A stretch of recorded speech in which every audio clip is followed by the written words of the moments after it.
Greetings, citizens of Nerdtropolis. Sean Todd here, the mayor of Nerdtropolis, and on this episode of Real Insights, my guest is the king of voice acting, Fred Tatasciore. Hello, Fred. Hey, Sean. I love where you're at. This is perfect for this conversation we're going to have, but pleasure to finally meet you. Nice to meet you too. I love speaking to voice actors, and you're the king of voice acting, I must say. But so I have to say congrats on such an amazing career that's not going to stop. I mean, I looked at what you're doing next, and there's just so much. So I don't know how you keep it going with your voice. What's the trick of getting the voice to not go out?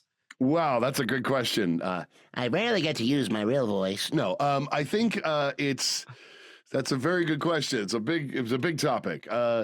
Yeah, I'm very lucky to be able to be a voice artist and act through it and use all sorts of tones. You start to learn tricks on how to access different sounds and how to express yourself through it all. Voice rest and practice and warming up and warming down.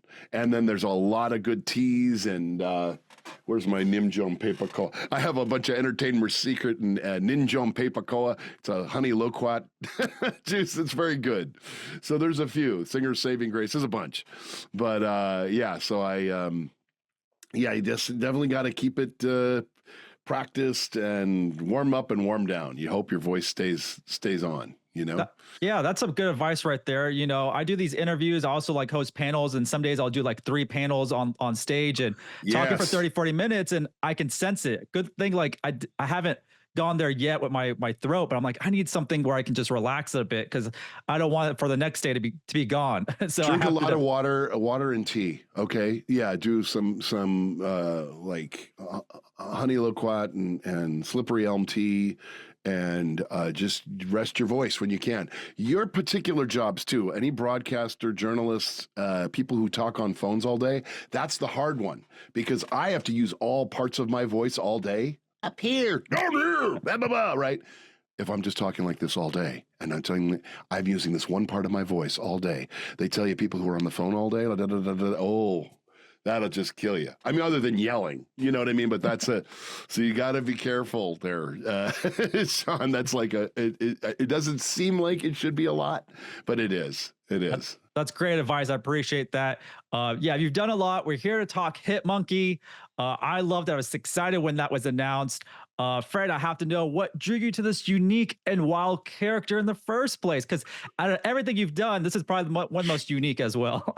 Thank you. I was very excited. A friend of mine, a booth director named Scott Forbes over at CESD, showed me a comic book many years ago of Hitmonkey. And I said, are you kidding me? Is this a thing?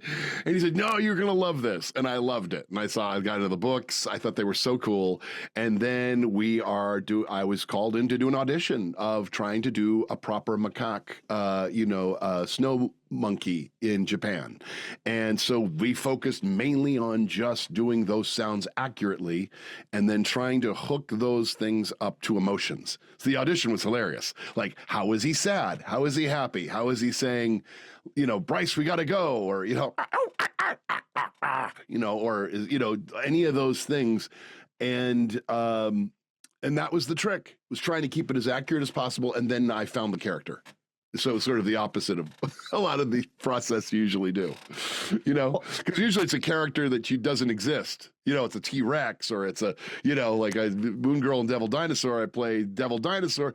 There's a lot of freedom there because it's like, we don't know. Let's make our own T-Rex language. This was different. This was like, has to be pretty close to Snow Monkey.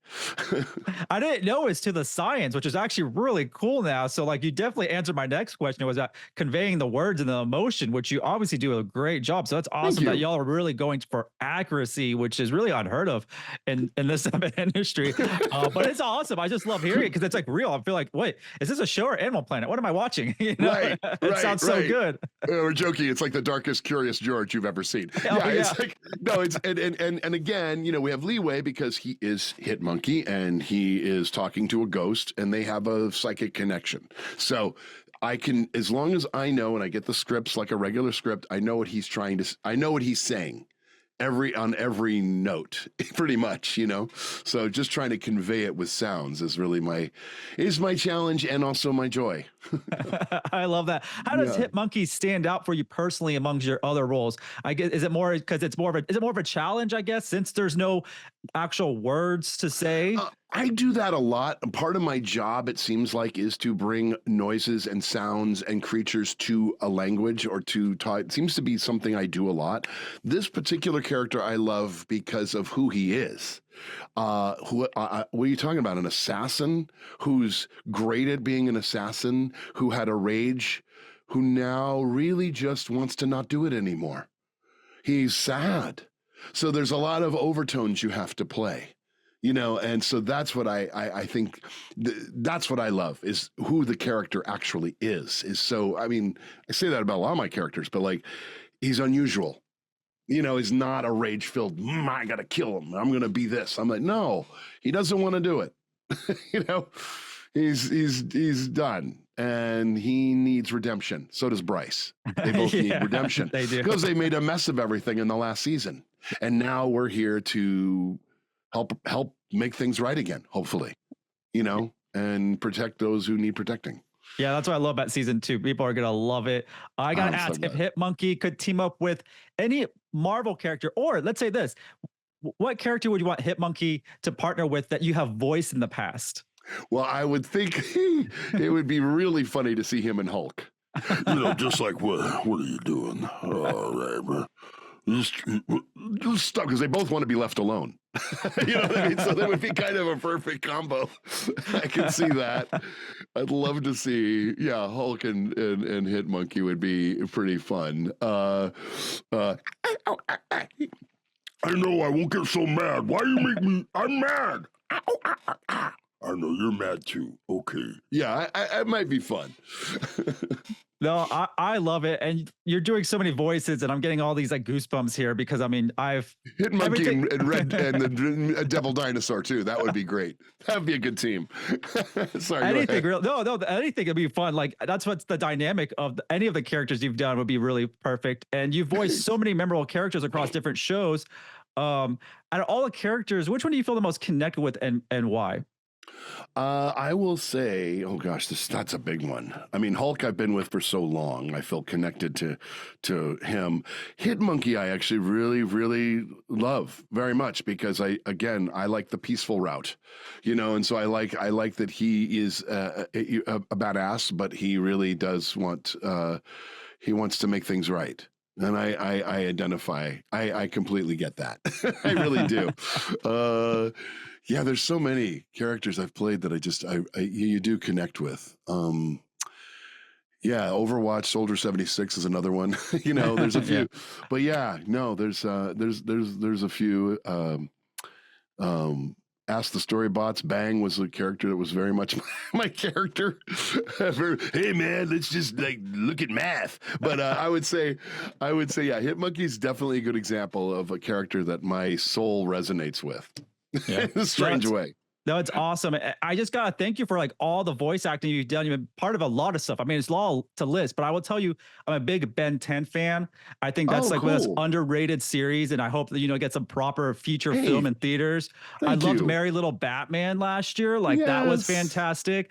And then like I will always tell people to watch Troll Hunters. That was an amazing surprise. You voice a lot, but like Arg is like, oh my God, I love him so much. Arg is one I connect to too, but notice the same thing. Very big killer who no longer wants to, right? I mean, it's very interesting. These are like, he was really born and bred to do that, right? And now he is a pacifist. But I know that one was near and dear to my heart. That whole series was near and dear to my heart. It's a beautiful series, and a lot of stuff you've done is a beautiful series, a lot of entertainment. So I just have to thank you one last time, and I really hope we get to talk again. I hope so too, Sean. Wonderful questions. Wonderful talking with you. Thank you. Once again, this is Sean Taj, the mayor of Nerdtropolis, and stay tuned for more movie news, reviews, interviews, and trailers.